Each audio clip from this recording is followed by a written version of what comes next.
किस तरह से आप लोगों के बीच में बाबा साहब के संघर्ष को और बाबा साहब ने संघर्ष जो हम सब के लिए और पूरे समाज के लिए किया, एक गीत के माध्यम से आप लोगों के बीच में रखा। और उन्होंने आपको बताया कि आदमी हमारे बीच में रहे या न रहे, कोई भी मनुष्य हो, हमारा ये मानना है कि उसकी मृत्यु उस दिन होती है जिस दिन उसके विचार मर जाते हैं। बाबा साहब आज हमारे बीच में नहीं है, लेकिन उनके विचार हमारे बीच में है ना, उनके विचारों को हम आगे बढ़ा रहे हैं ना। तो महत्व इंसान के विचारों का होता है कि आपके विचार कैसे हैं। विचार आपके तभी अच्छे होंगे जब आप अच्छे लोगों के बीच में बैठेंगे, शिक्षित होंगे। और उन्होंने बताया कि अगर उनके जागरूक करने से 4 लोग भी जागरूक होते तो वो 400 के बराबर है। वो 400 के बराबर ऐसे कि वो 4 अगर अलग अलग जगह कार्यक्रम है, 4 लोगों के बीच में बैठेंगे, वो 4 और 4 लोगों के बीच में बैठेंगे। ऐसे ही जागरूकता फैलती है कि हम अपने समाज के प्रति कैसे जागरूक होंगे।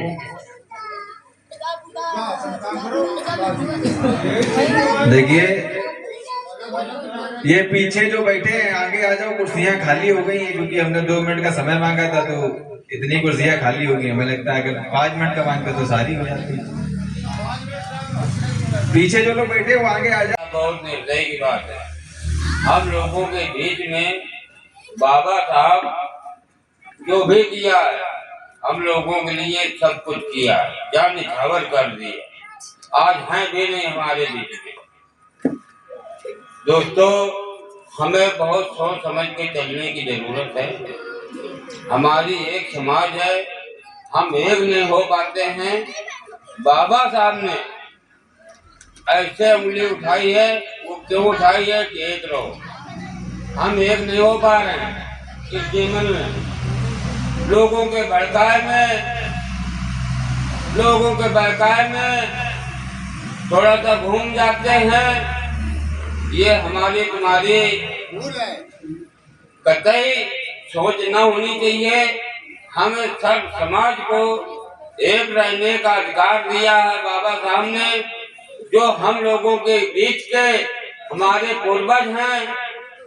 बाबा अम्बेडकर साहब जीवन के लिए, जीने के लिए मौत दिया है। तो दोस्तों, इस समय को छोटे से बड़ा से बुजुर्ग से किसी को भूलने नहीं का कार है। अगर भूलो तो फिर कोई बात नहीं है, भूल जाओ तो भूल जाओ भाई। अपने माँ बाप को भूलते हैं लोग, यहाँ पे माँ बहन को भूल जाते हैं। बाबा साहब को जीवन में अगर भूल गए तो सब कुछ भूल जाओगे। बाबा साहब को ना भूलो, क्योंकि उन्होंने हम लोगों के बीच में इतना एहसास दे दिया है, बोलने का अधिकार दे दिया है, बैठने का अधिकार दे दिया है कि आज हम खुलेआम बोल के बैठ के उजेले में, नए अंधेरे में बैठने का अधिकार नहीं था। ये बाबा साहब की देन है, जो आप स्वच्छता से अपने इनके अधिकार से, दिलाने के अधिकार से आज हम सब समाज में बैठ सकते हैं। ये हमारे बड़े सौभाग्य की बात है भैया। दोस्तों, सभी लोग से अनुरोध है, अपने सब समाज से अनुरोध है कि कभी बाबा साहब को बोलने की कोशिश मत करो, अन्यथा इतना हम लोग पछताएंगे। और पछताने का समय आ भी गया है। अगर हम लोग ध्यान नहीं देंगे तो जहाँ के साथ थे तो थे, बाकी और पीछे पहुंच जाएंगे। इसलिए दोस्तों, पढ़े लिखे हो, सब समाज में बाबा साहब ने जो हम तुमको अधिकार दे दिया है, पढ़ाई लिखाई करो। छोटे बड़े बुजुर्गों से, बच्चों से, सबसे हाथ जोड़ के निवेदन है कि बाबा साहब के कहने के अनुसार सभी लोग पढ़ो, आगे शिक्षित बनो, संगठित हो सब लोग। उसी में हमारी भलाई होगी और हमारे आगे बैठने की खुली रास्ता होगी। और हम आगे क्या कहें, सभी लोग समझदार हो थोड़ा बहुत, और ना समझ रहे हो तो और थोड़ा बहुत समझो। और हमारे यहाँ जो आए हुए हैं आमंत्रित गण, जो हमारे सबके बीच में, इनके सुनो और आगे बढ़ो। और बाबा साहब के हमेशा के लिए सब लोग तैयार रहो कि जो उनका मिशन है, उनके मिशन को ना छोड़ो। हाथ जोड़ के निवेदन है, बस हम कुछ नहीं कहेंगे भैया, हम गाँव वाले के ऐसे हैं। मैं चाहूंगा कि गांव के सभी लोगों के ऐसे विचार होने चाहिए समाज के प्रति, क्योंकि मैं एक बात कहना चाहूंगा कि गुलामों को जो है, इंसानों को गुलाम बनाकर कई बादशाह बने हैं, लेकिन गुलामों को इंसान बनाने वाले एक ही बादशाह थे, वो थे संविधान निर्माता बाबा साहब डॉक्टर भीमराव अम्बेडकर। तो मैं चाहूंगा कि आगे हमारे बीच में उपस्थित वाम सेन के बहुत ही पुराने साथी हैं, और मैं उनसे चाहूंगा अमर सिंह जी जो हैं वो अपने विचार रखें और अपना मार्गदर्शन दें।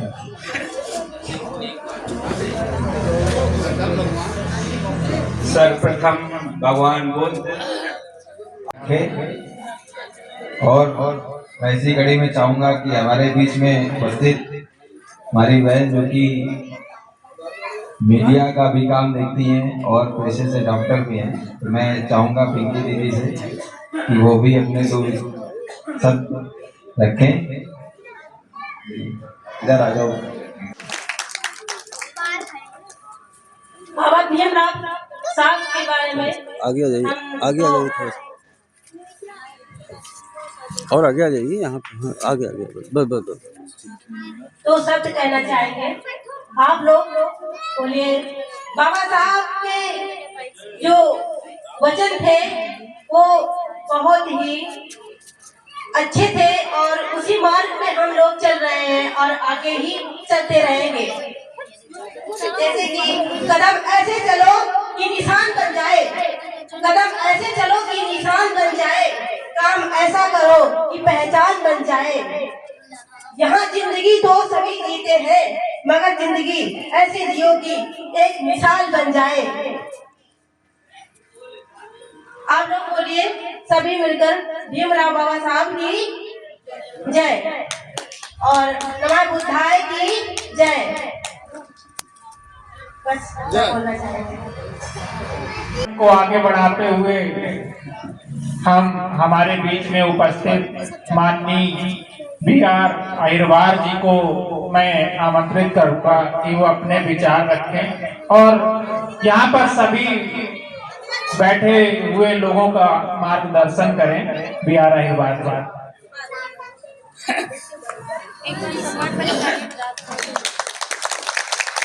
बहुत बहुत धन्यवाद। अभी पूर्व वक्ताओं ने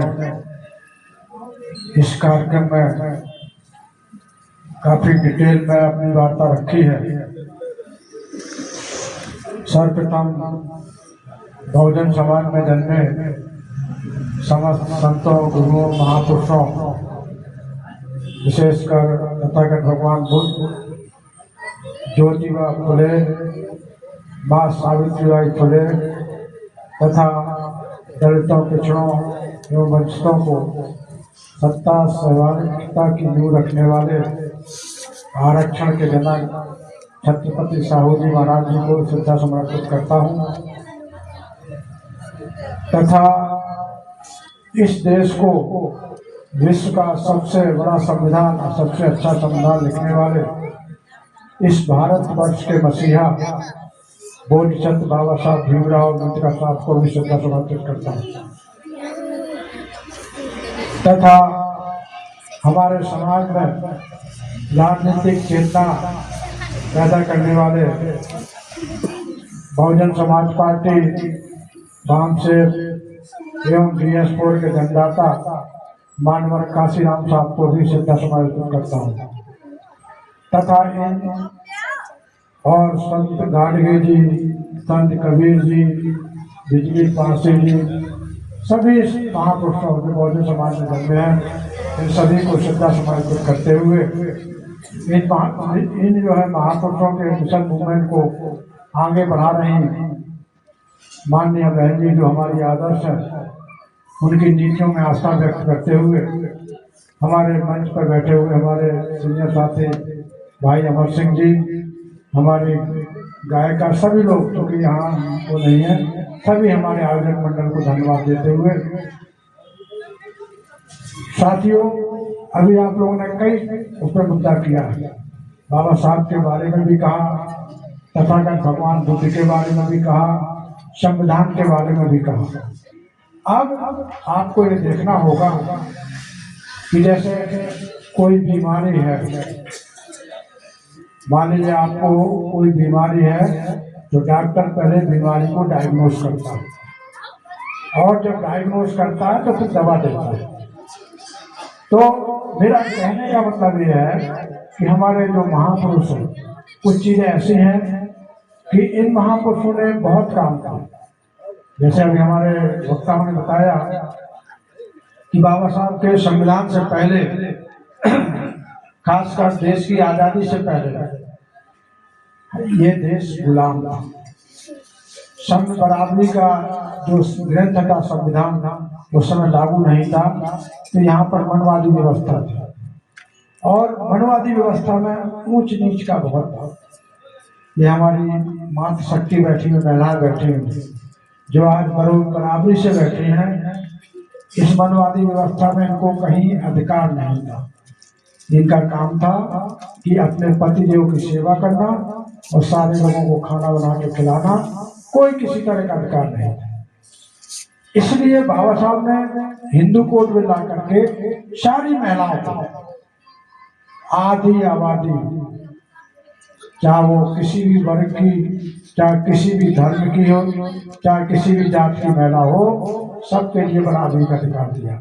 तो इन महिला जगत के मातृशक्ति के उद्धारक बाबा साहब थे।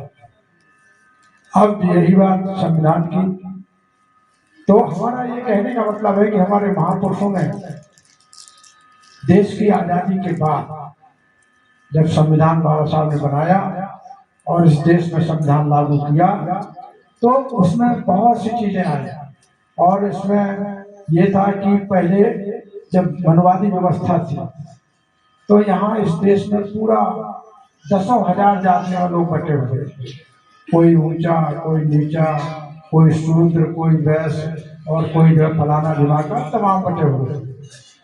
तो जब बटे हुए थे तो फिर वो जो है मामला, तो बाबा साहब आए और बाबा साहब ने इन जो है दसों हजार जातियों को 3 वर्गों में बांट दिया।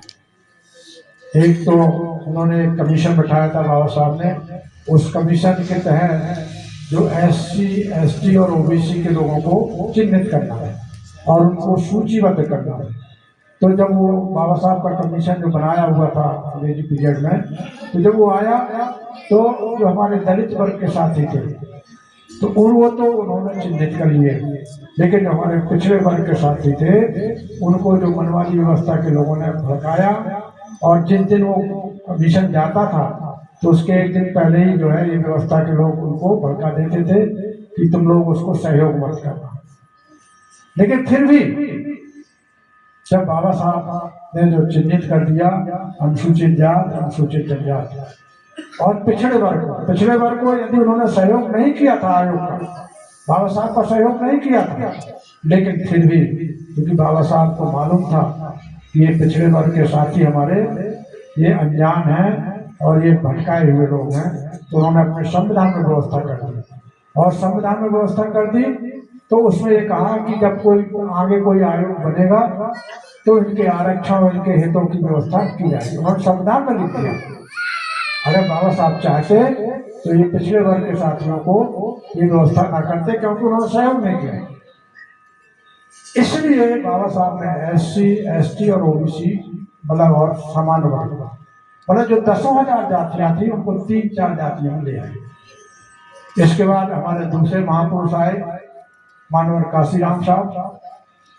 मानवर काशीराम साहब ने ये कहा कि ये जो हमारा अनुसूचित जात के लोग, अनुसूचित जनजात के लोग, अन्य पिछड़े वर्ग के लोग और साथ में माइनॉरिटी को भी ले लिया।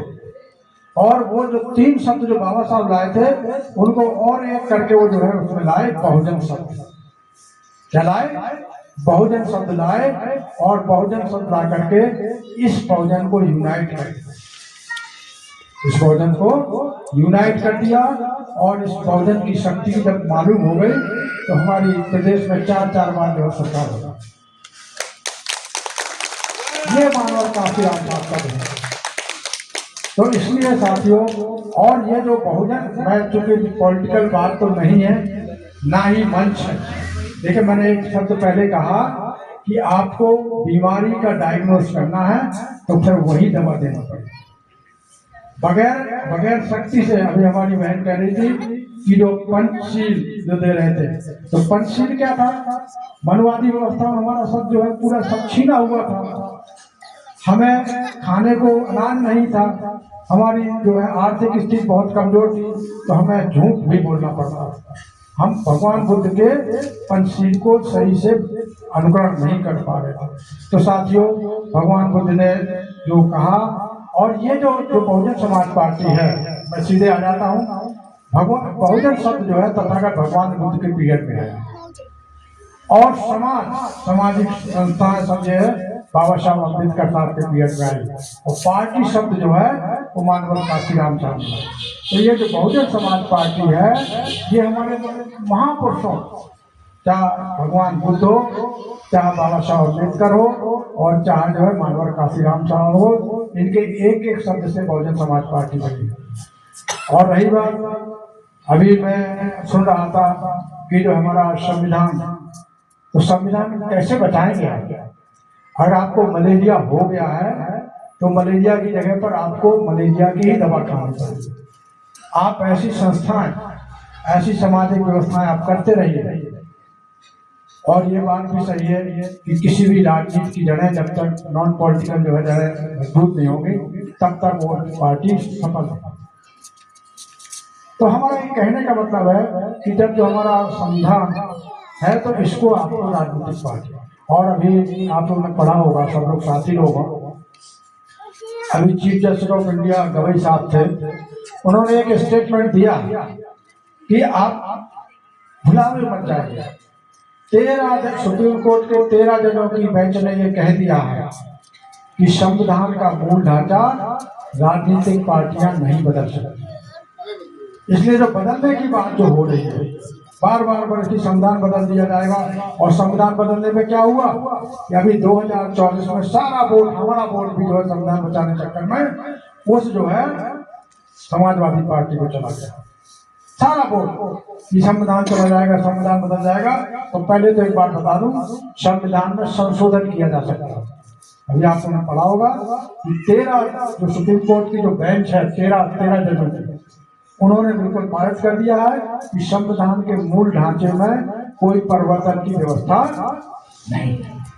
उसमें संविधान में संशोधन तो किया जाता है और बहुत होते हैं। इससे पहले 50 संविधान संशोधन कांग्रेस के पीरियड में हुए और अभी भी हो रहे हैं। तो हमारा ये कहने का मतलब दूसरा ये है कि हमारा, और जब अभी जो है डिवीजन की बात आई थी, वो सुप्रीम कोर्ट का जजमेंट जो है, हालांकि कहना नहीं चाहिए मुझे, माननीय सुप्रीम कोर्ट का जजमेंट जो है संविधान विरोधी, क्योंकि संविधान में व्यवस्था नहीं थी कि अनुसूचित जात के बीच में जो है आप डिवीजन करें, बंटवारा करें, व्यवस्था नहीं थी।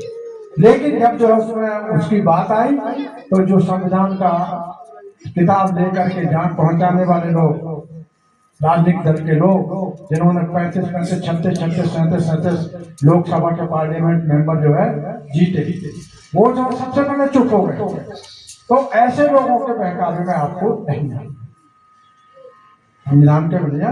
और जहां तक रही बात है, भगवान बुद्ध जब पैदा हुए तो भगवान बुद्ध के जो माता श्री थी उनको एक दिन पहले सपना हुआ और हाथी दिखाई दिया। कभी आप पढ़िएगा, आप जो है हाथी दिखाई दिया, और वो हाथी, इसके बाद भगवान बुद्ध पैदा होते हैं, और वो हाथी चल करके आगे जो है बाबा साहब अम्बेडकर साहब ने जब देखा, बहुत सामाजिक काम किए, संविधान देखा, सब कुछ लिखा, लेकिन जो मलेरिया की दवा है, मलेरिया की दवा उन्होंने कहा कि पॉलिटिकल पार्टी बनाना बहुत जरूरी है, और बाबा साहब अम्बेडकर साहब ने पॉलिटिकल पार्टी बनाई, क्योंकि संविधान में संशोधन अपने हित में केवल जो है पार्लियामेंट के द्वारा ही और विधानसभा के द्वारा ही किया जा सकता। और हमारा बाबा साहब ने जब पार्टी बनाई तो उस समय जो उनका जो है RPI जो थी, वो जो है उसका चुनाव चिन्ह भी जो है हाथी, कुछ नहीं किया। और उसी हाथी को भगवान बुद्ध के जन्म से पहले जो हाथी उनकी माता को सपने में दिखाई दिया, उसी हाथी को भगवान बुद्ध बाबा साहब अम्बेडकर ने अपनी पार्टी में लिया।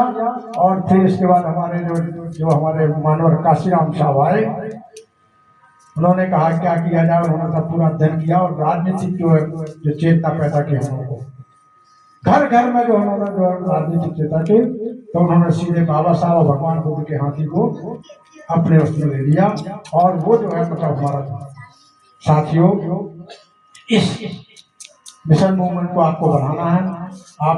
आप शासक रहे हैं, हमारे इतने बड़े बड़े शासक, बिजली पास कितने बड़े शासक थे, मतलब जो है आप जो है वहां जाइए महाराष्ट्र में 500 जो है महारों ने जो है 28,000 जो है पेशवाओं को जो है हम लोग शासक रहे, लेकिन हम भटक रहे। अभी हम ज़्यादा कह रहे थे कि आपको बाबा साहब का करना है तो आपको भटकना है, और उसके लिए आपको जो है एक होना पड़ेगा, आपको राजनीतिक पार्टी आपने करनी पड़ेगी जरूर। ये मंच में ही है राजनीतिक पार्टी को।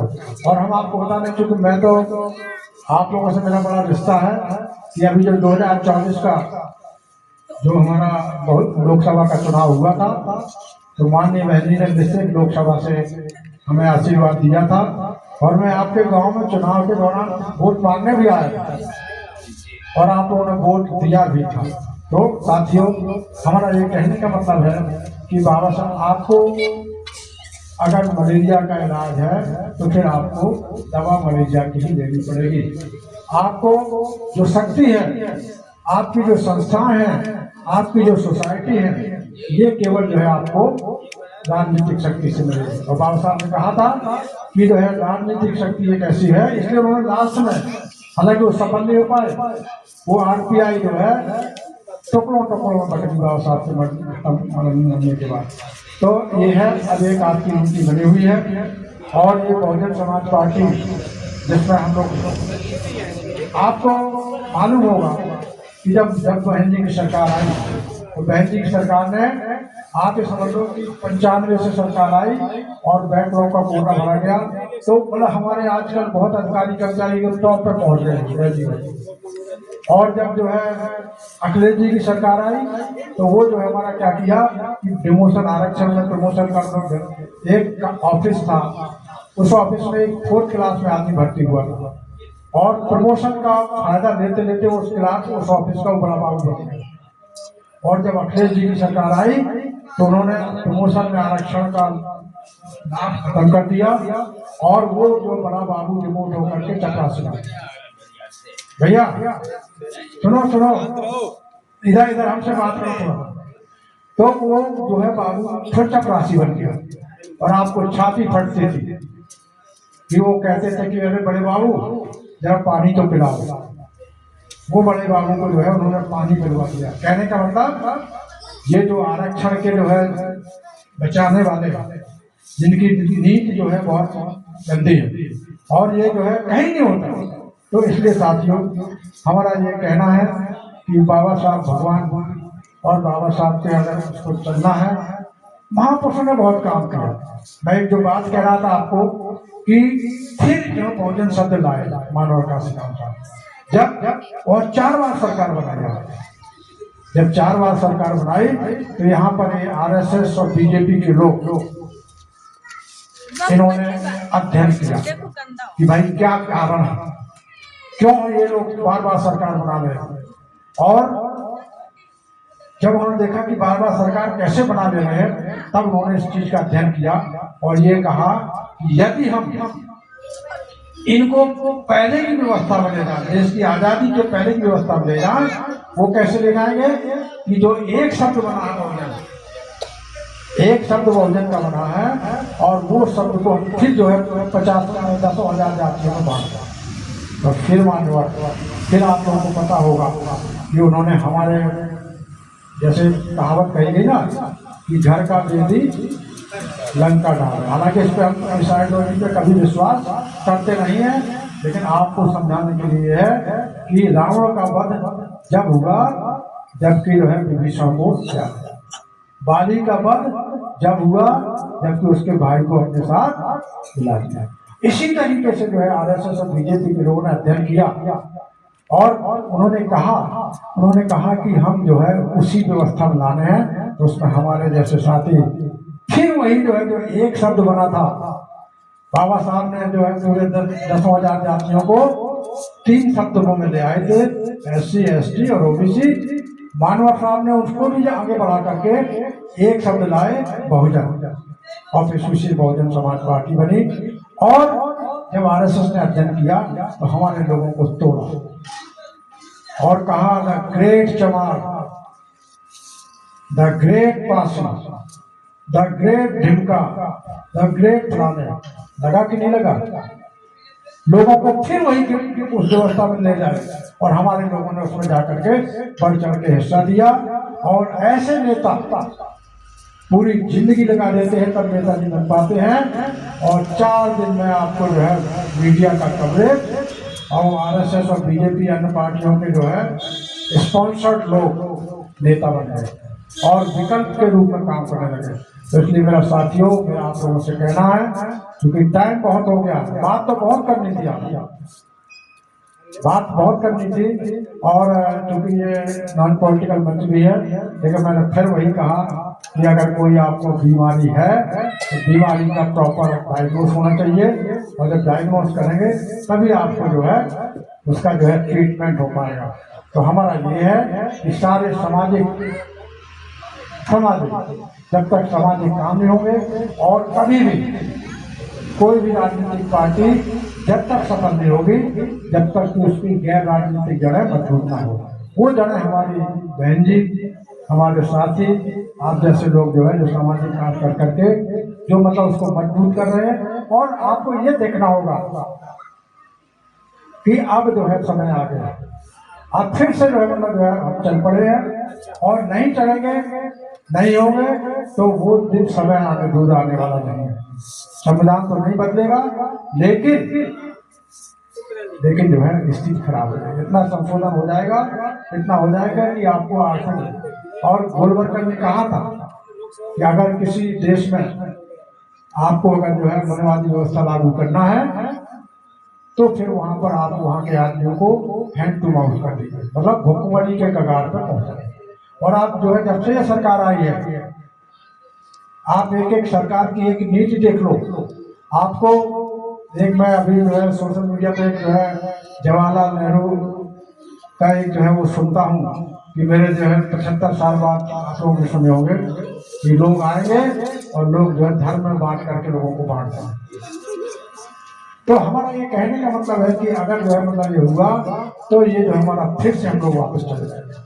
इसलिए आपको बगैर जो है आपको डिवीजन हुए, बगैर बंटवारा किए हुए, और सामाजिक भी काम जरूरी है और आर्थिक भी काम जरूरी है। आज देखा आपने यहाँ पर जो देश की आजादी के पहले जो व्यवस्था थी, हमारे पुराने जो हमारे स्कॉलर हैं वो पढ़ते होंगे कि यहाँ पर ईस्ट इंडिया कंपनी व्यापार करने के लिए आई थी। काहे के लिए आई थी? व्यापार करने के लिए आई थी। और धीरे धीरे वो जब व्यापार करने लगे और धीरे धीरे वो जो है, तो ये हमारा देश उसी तरफ जा रहा है। सारा पूरा आर्थिक चीजें सारा निजीकरण चला जा रहा है। निजीकरण जो है प्राइवेट संस्थाओं को दिया जा रहा है। तो इसलिए हम लोगों को जो है उस व्यवस्था को रोकने के लिए, अपने हित के लिए, अपने आने वाली जनरेशन के लिए हमें आपको एक होना पड़ेगा और सामाजिक रूप से, आर्थिक रूप से मजबूत होना पड़ेगा और तथा राजनीतिक रूप से भी मजबूत। बहुत से लोग कहते हैं, हमारे बच्चे कहते हैं कि साहब जो है, अरे वो तो ये हो गया, अरे बहुजन समाज पार्टी में ये कमी आ गई। तो मेरे साथियों जरा एक चीज बताइए आप, जो 50 वर्ष पहले अगर कोई पौधा लग गया, लगाया था बाबा साहब के प्रेरणा से, भगवान बुद्ध के प्रेरणा से, मानवर काशीराम साहब ने 50 वर्ष पहले पेड़ जो लगाया था, तो ये बताइए आज उसमें आपको इतनी कमियां दिखने लगी। तो आज जो पेड़ लगेगा, आज जो पौधा लगेगा, ये व्यक्ति कौन गारंटी देगा कि उसमें 50 वर्ष बाद जो है कमियां नहीं आए? ले सकता कोई गारंटी ले सकता है? नहीं ले सकता। इसलिए साथियों, ये लगा हुआ पेड़ है या जिसमें कोई टहनियाँ कोई वो है, तो मतलब जो है उसको हम लोग लॉकिंग करेंगे, हटाएंगे, वो करेंगे, लेकिन पेड़ वही लगेगा।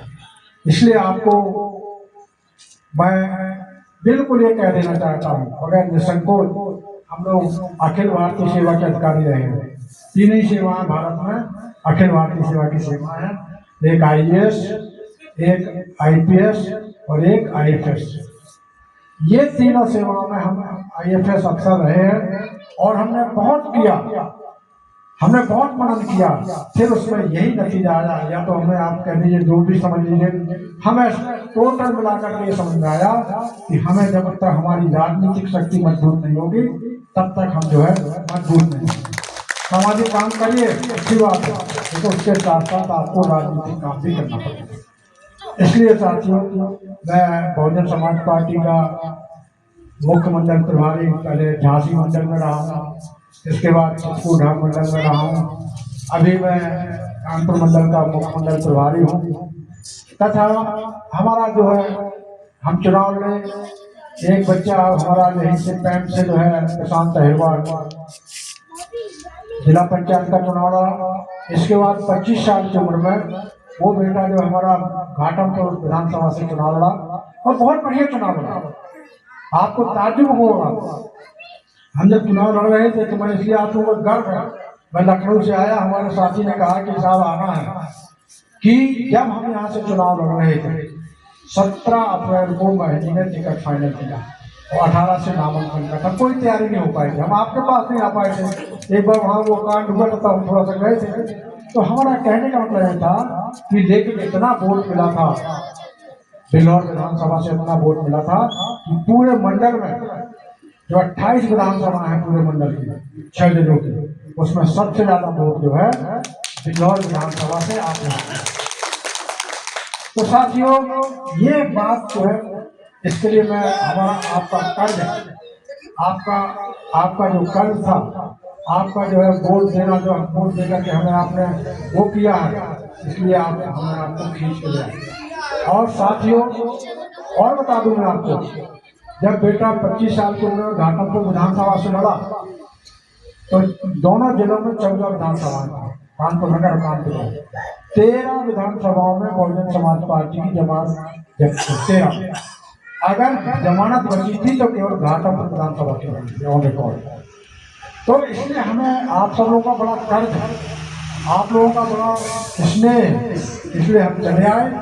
बात बहुत करनी है, छोटे छोटे बच्चे बेचारे सर्दी में बैठे हैं, बुजुर्ग साथी लोग बैठे हुए हैं, लेकिन मतलब तो इसलिए मेरा ये कहना है कि मतलब हम आप सब लोग मिल करके सामाजिक काम, हमारी जो बेटी है, ये बेटी जो है संगीत के माध्यम से लोगों में वो जागरूकता पैदा कर सकती है कि वो तीनों चीजें, चाहे सामाजिक हो, चाहे आर्थिक हो, चाहे राजनीतिक हो, तीनों बहुत शक्ति मजबूत कर सकती है। क्योंकि इनका एक कम्युनिकेशन का एक तरीका होता है, गीत गा के समझाना, संगीत गा के समझाना।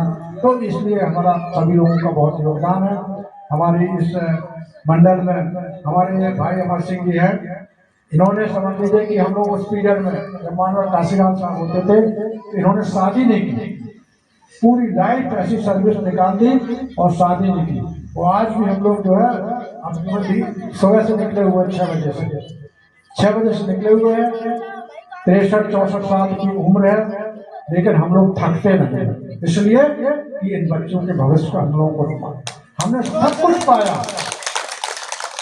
बाबा साहब का, तथागत भगवान बुद्ध का, मानवर काशीराम साहब का और बहन जी का दिया हुआ सब कुछ पाया। और जब सरकार होती है तो कुछ चीज कहना नहीं। एक हमारा छोटा सा पदाधिकारी जो सेक्टर और बूथ का, आप थक गए हैं, बूथ का और सेक्टर का पदाधिकारी भी एसएसपी को बदलवा देता है, इतनी ताकत होता है। मुझे अच्छे से याद है, यहाँ पर मैं डीएफओ कानपुर जब 5 साल था, सरकार जब थी, तो एक हमारा सेक्टर जानते ना, बहुत 8-10 गाँव को मिला कर बाबा करके एक सेक्टर अध्यक्ष था। और उस सेक्टर अध्यक्ष को जब वहां से वो साइकिल की पंचर की दुकान लगाता था, और जब एसओ कैंट वहां से निकला तो एसओ जो है उसको गाली गलौज करने लगा। तो बाबा हमारे पास आया, क्योंकि हम लोग काफी प्रभावशाली लोग थे, राजनीतिक लोग हमारे पास होते थे, तो वो हमारे पास आया, बोले साहब उसने एसओ ने बहुत गाली दी है। हम लोग एसएसपी थे वहाँ, सरदार आरपीसी सरदार जी थे, हम लोग उनके पास गए शाम को, तो उन्होंने बहुत हल्के से दिया। दूसरे दिन हमें जो है लखनऊ जाने को मिला, और माननीय बहन जी के यहाँ ये बताया गया कि हमारे सेक्टर के बूथ के पदाधिकारी को गाली देते हैं, वही हमारा बस्ता लगाता है, वही हमारी पार्टी को जो है मजबूत करता है, और ये गाली देकर जो है आप ताज्जुब करोगे कि वो सेक्टर अध्यक्ष उसमें वहां से ट्रांसफर, हम लखनऊ से यहाँ लौट के नहीं आ पाए, और उस एसएसपी का ट्रांसफर होके आ गया। और ये बताया गया उसको कि आपका ट्रांसफर इसलिए किया जाता है कि आपके एसओ ने जो है हमारे सेक्टर अध्यक्ष को गाली गलौज किया, और जब आपको बताया गया तो आपने उसको तवज्जो दी। तो सरकार में वो शक्ति है, सरकार आपके संविधान को संरक्षण करेगी, सरकार आपके संविधान को बचाएगी। आपके संविधान बहुत है, बाबा साहब ने कहा था कि संविधान ऐसा पारदर्शी जैसे पानी की तरह पारदर्शी है। अगर संविधान लागू करने में वालों की नीयत अच्छी है तो संविधान बहुत अच्छा है, और अगर लागू करने वाली की नीयत खराब है तो संविधान जो है। इसलिए साथियों, भगवान बुद्ध ने कहा है कि आपकी कोई मदद नहीं करेगा, आपकी कोई मदद नहीं करेगा, आपको अपनी मदद स्वयं करनी है। और जो हमारा बुद्ध की शरण में जाना, धम्म की शरण में जाना, संघ की शरण में जाना, उसी को बाबा साहब ने संविधान में लाए। भगवान बुद्ध के जो है जो सूत्र है उसी को संविधान में लाए हैं, चाहे जो है वो धम्मचक्र हो, चाहे वो महिलाएं है, तो हमें उनको जो है करना है। आपको अपनी मदद स्वयं करनी है। अभी हमारे साथियों ने कहा कि जो है ये वोटर लिस्ट का काम चल रहा है, अभी जो है 11 तारीख तक है, और साथियों 11 तारीख तक है। ये बहुत गंभीर मुद्दा है। ये गंभीर मुद्दा ऐसा है कि जैसे आप लोगों ने देखा होगा कि एक जो है एनआरसी चला था कि नहीं चला था, उसमें यह था कि लोगों की राष्ट्रीयता परखी जाएगी, गवर्नमेंट विधेयक भी लाई थी, और उसमें यह था कि अगर वो भारत का नागरिक है, उसके बड़े पैरामीटर थे, तो उसमें विरोध हुआ, तो गवर्नमेंट ने उसको वही ड्रॉप कर दिया। लेकिन उन्होंने आयोग की तरफ से, ये बिल्कुल जस्ट ऐसा है कि आयोग की तरफ से वो एनआरसी का वेरिफिकेशन होगा।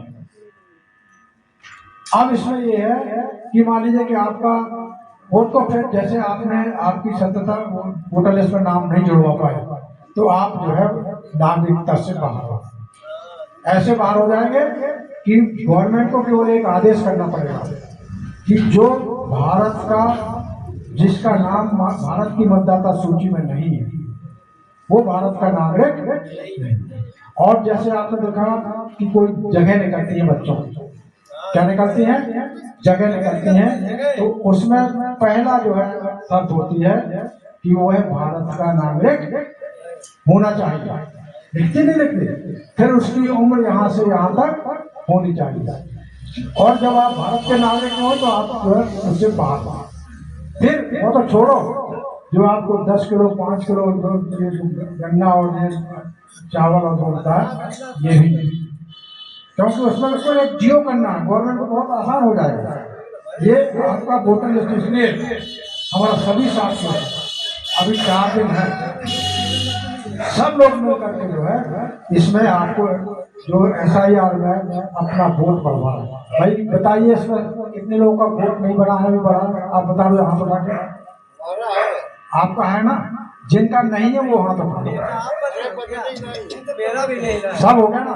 तो हमारा ये कहना है कि जो आपका, आपके नाते रिश्तेदारों का, आपके क्षेत्र का मिलने वालों का सपोर्ट, सब लोग जो है वोटर लिस्ट में नाम करो, ठीक है ना? तो ये SIR का काम भी बहुत महत्वपूर्ण है। और हम लोग अब अगर समय निकल गया तो फिर आप समझ लीजिए कि क्या उसके परिणाम होंगे, ये भविष्य में अभी तो नहीं हम कह सकते।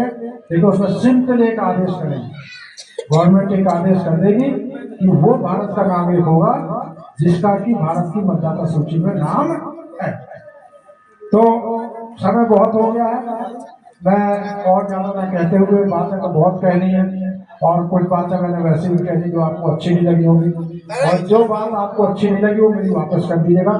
मैंने राजनीतिक बात जरूर कही है, लेकिन उस रेफरेंस में कही है, राजनीतिक बात उस रेफरेंस में कही है कि उसका मलेरिया का इलाज अगर संविधान रोकना है, अपने हित सुरक्षित करने हैं, तो आपको राजनीतिक शक्ति बहुत जरूरी है। इसलिए मुझे राजनीति की बात भी करनी पड़ी। अंत में सभी लोगों को धन्यवाद देते हुए, यहाँ की कमेटी को धन्यवाद देते हुए, इन बच्चियों को सबको धन्यवाद देते हुए मैं अपनी वाणी को यही विराम देता हूँ। जय भीम, जय भारत। लक्ष्मी हॉस्पिटल का उद्घाटन हो चुका है। 30 नवंबर 2025 को फाउंडर मिस्टर पिंटू सिंह और डायरेक्टर मिस्टर मनोज यादव ने इसे जनता के लिए खोल दिया। स्वास्थ्य, सेवा और तकनीक का संगम आपके शहर में। आदर्श इलाज, अपनों का प्यार। 24/7 इमरजेंसी, ICU, लैप्रोस्कोपी, फिजियोथेरेपी। अनुभवी डॉक्टर, नर्सें और स्टाफ, सिर्फ मरीज नहीं, परिवार। Facilities, diagnostic lab, digital x ray, surgery theatre. मातृत्व, बच्चों, जनरल मेडिसिन में स्पेशलाइज्ड केयर। फाउंडर का संदेश, मिस्टर पिंटू सिंह, स्वास्थ्य ही धन है। हम हर दर्द को कम करेंगे, हर सपने को बढ़ाएंगे। डायरेक्टर का वादा, मिस्टर मनोज यादव, नए हॉस्पिटल, नई उम्मीद। सेवा में कोई कमी नहीं। लक्ष्मी हॉस्पिटल का उद्घाटन हो चुका है। 30 नवंबर 2025 को फाउंडर मिस्टर पिंटू सिंह और डायरेक्टर मिस्टर मनोज यादव ने इसे जनता के लिए खोल दिया। स्वास्थ्य, सेवा और तकनीक का संगम आपके शहर में। आदर्श इलाज, अपनों का प्यार। 24/7 इमरजेंसी, ICU, लैप्रोस्कोपी, फिजियोथेरेपी। अनुभवी डॉक्टर, नर्सें और स्टाफ, सिर्फ मरीज नहीं, परिवार। Facilities, diagnostic lab, digital x ray, surgery theatre. मातृत्व, बच्चों, जनरल मेडिसिन में स्पेशलाइज्ड केयर। फाउंडर का संदेश, मिस्टर पिंटू सिंह, स्वास्थ्य ही धन है।